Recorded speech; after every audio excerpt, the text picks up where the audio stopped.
Պիտի արձանագրեմ, որ վիճակագրության կոմիտեն հրապարակել է սահմանված ժամկետում այս շաբաթվա սկզբին տնտեսական ակտիվության ցուցանիշները եւ պետք է ուրախությամբ արձանագրենք, որ 2026 թվականի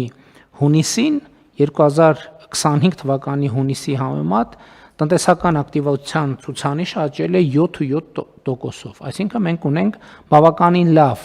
տնտեսական ակտիվության ցուցանիշ, իհարկե առաջատարը շարունակում է մնալ շինարարությունը եւ ծառայությունները եւ նաեւ արդյունաբերությունը բավականին լավ վիճակում է, նույնը վերաբերվում է ավելի լավ ցուցանիշներ ունենք արդեն հունվար-հունիս կտրվածքով, տնտեսական ակտիվության ցուցանիշը 7.9%, արդյունաբերության աճը 10%, 18%, շինարարությանը 124% եւ ծառայություններինը ներողություն 24%, 10% եւ ծառայությունները 11% ակտիվության ցուցանիշը աճել է։ Իհարկե գյուղատնտեսության ոլորտում ունենք որոշակի խնդիրներ, բայց ելի եմ ասում, ես ուզում եմ հիշեցնել, որ երկար ժամանակ նաեւ մենք գյուղատնտեսությունում առանց այս մեր ընթացիկ խնդիրների մենք ունեինք նույն որոշակի նվազման process-ները եւ այդ ամեն ինչը կապված էր առաջին հերթին գյուղատնտեսության տեխնոլոգիաների հետ, ինչի մասին քիչ առաջ խոսում էինք, բայց տնտեսական ակտիվությունը բավականին լավ է Հայաստանի Հանրապետությունում, պետք է արձանագրել նաեւ, որ մենք ըստ էության զբոսաշրջության տեսակետից ռեկորդային ուղեծրի մեջ ենք եւ մեծ է հավանականությունը, հաշվի առնելով նաեւ առաջիկայում սպասվող COP17 համաժողովը, մեծ է հավանականությունը, որ 2026 թվականին մեր զբոսաշրջության թվերը կլինեն բացարձակ առավելագույնը Հայաստանի պատմության մեջ եւ նաեւ շատ կարեւոր լուր ունենք,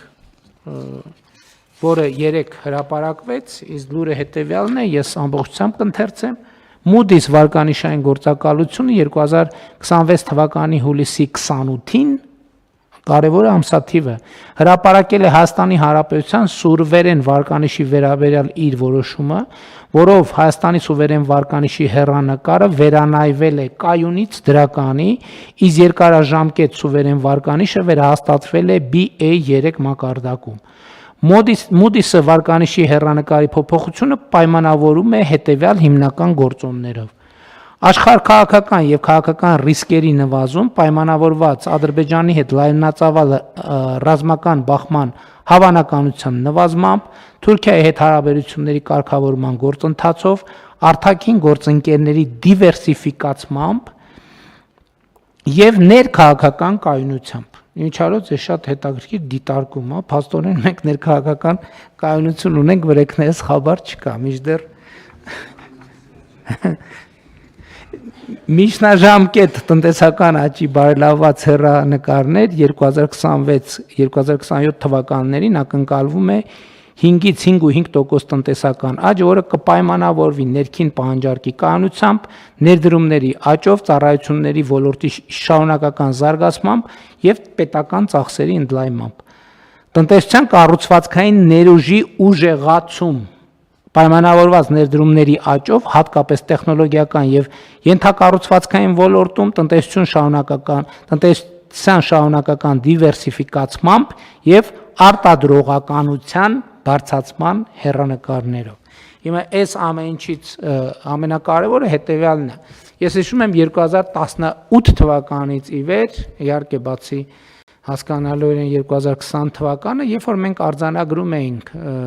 տնտեսական աճերը ամեն տարվա, որոնք բավականին բարձր էին, հիմնական հարցը,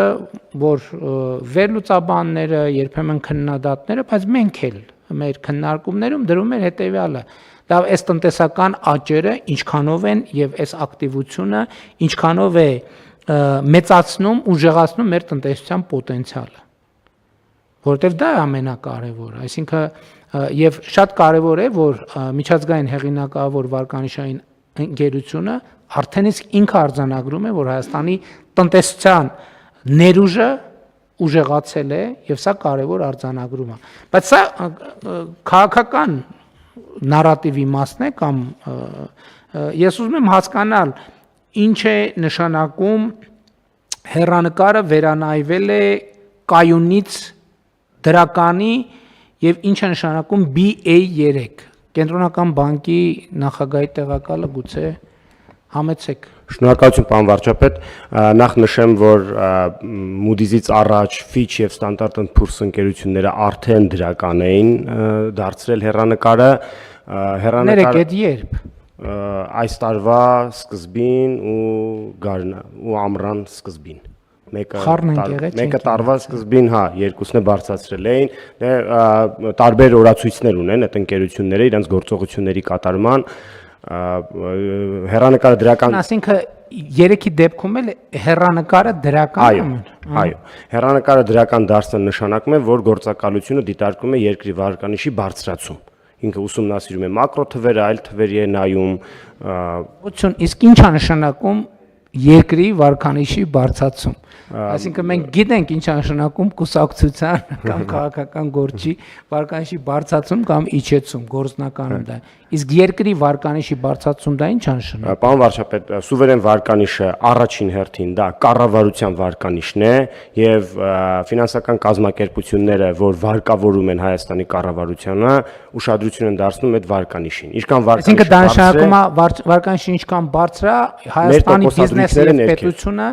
հնարավոր վարկավորման տոկոսները ավելի ցածր կլինեն։ Հենց այդպես, բնականաբար խարիսխը դա երկրի կառավարությունն է եւ սուվերեն վարկանիշը, ու կառավարությունը ավելի ցածր տոկոսադրույքներով է կարողանում ֆինանսավորել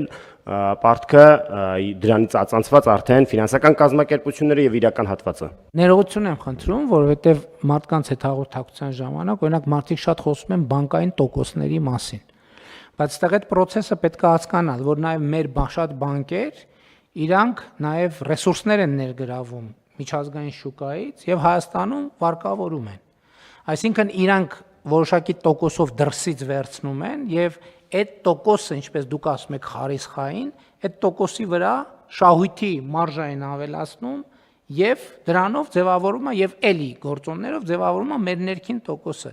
Հիմա ինչքան մեր վարկանիշը բարձրանում է,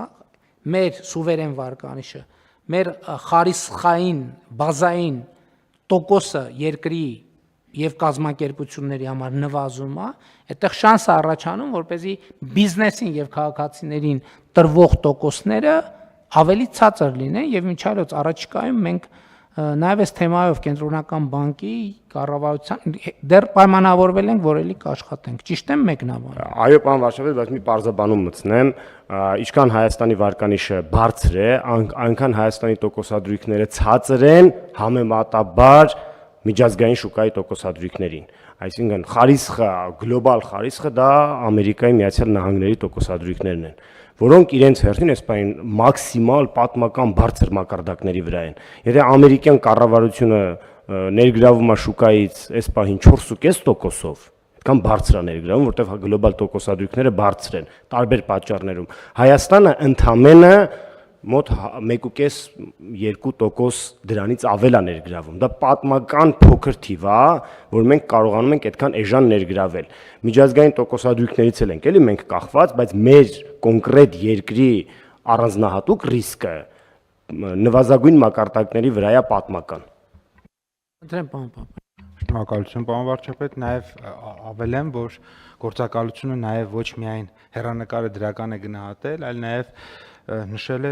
թե ինչ գործողություններ են մեզանից ակնկալվում, որպեսզի այդ process-ը ստեյության տեղի ունենա եւ մեր վարկանիշը բարձրանա, մասնավորապես նշված է, որ արկա արդեն իսկ կատարված բարեփոխումների շարունակականություն, տարածաշրջանային կայունության ամրապնդում, արտահանման եւ գործարար միջավայրի շարունակական բարելավում, ներքին կապիտալի շուկայի խորացում եւ պարտքի սպասարկելիության պահպանում։ Այսինքն այս գործոնները եթե մենք շարունակենք անել կամ լավարկենք, ապա կգնանք արդեն ավելի բարձր վարկանիշի, ինչը իհարկե մենք կանենք, բնականաբար կանենք եւ առաջիկայում այդ ծրագրի մասին ավելի մանրամասն խոսելու առիթ կունենանք։